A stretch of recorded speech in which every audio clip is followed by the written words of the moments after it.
Hey IndieCade, I'm Bob de Schudder. I'm a Belgian professor that likes to make games that are mindful of older players, and this is the artist statement for my game Brukel.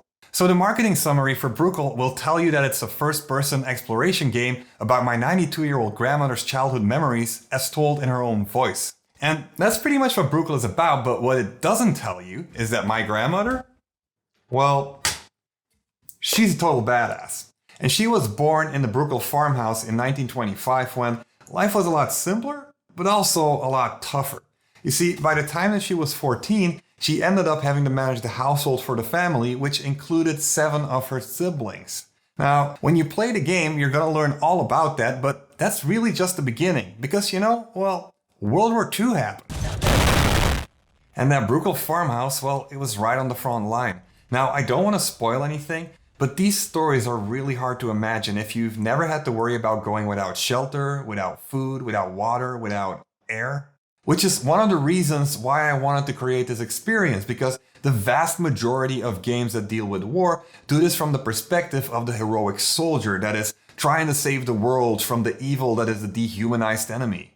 And while the soldiers really play an important part in these stories, it is really through the interaction between them and the locals, while everybody's suffering, that you truly see who is a good person here and who's not. So my first goal with Brukel was to use the perspective of the innocent bystander to make a game that was more nuanced, but also a game that would be capable of making people less judgmental of people that have to flee their homes and immigrate to another country. And of course, there are other games that have used that perspective before. You might have heard of This War of Mine, which came out around the time when the development of Brukel started. In fact, I originally was exploring a similar 2D side-scrolling simulation style of game design for Brukel as well, until I started to interview my grandmother and I heard her recorded voice for the very first time. De pletslag is zo op mijn hart gelopen. Oh. The way she tells these stories as she envisions everything again is just so poignant that I had to do a different style of game to make sure that her voice would be carrying you through the emotional ride that she lived through in her own life.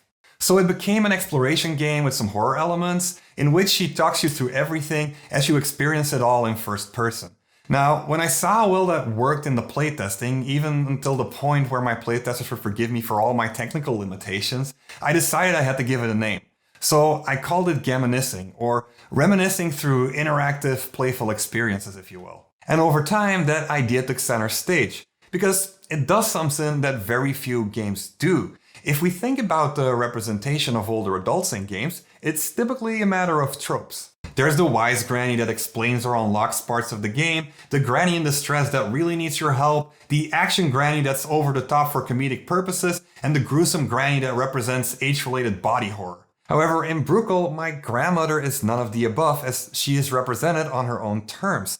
Sometimes vulnerable, oftentimes quite strong. And because of that, both me and my grandmother are quite happy with the result. And as a game designer, I'm also quite fond of how the game can be seen as a comment on historical tourism. You see, in the beginning of the game, you start in modern times as you traverse the house controlling the narrative by taking pictures with your smartphone. But then the war stories take over and you're forced to do whatever is asked of you or you're just not gonna make it very far. And quite frankly, that is how my grandmother's life was back then, even before the war. You see, many of the things that would have been luxuries to my grandmother back then, we now take for granted. And because of that, well, we run the risk of losing them.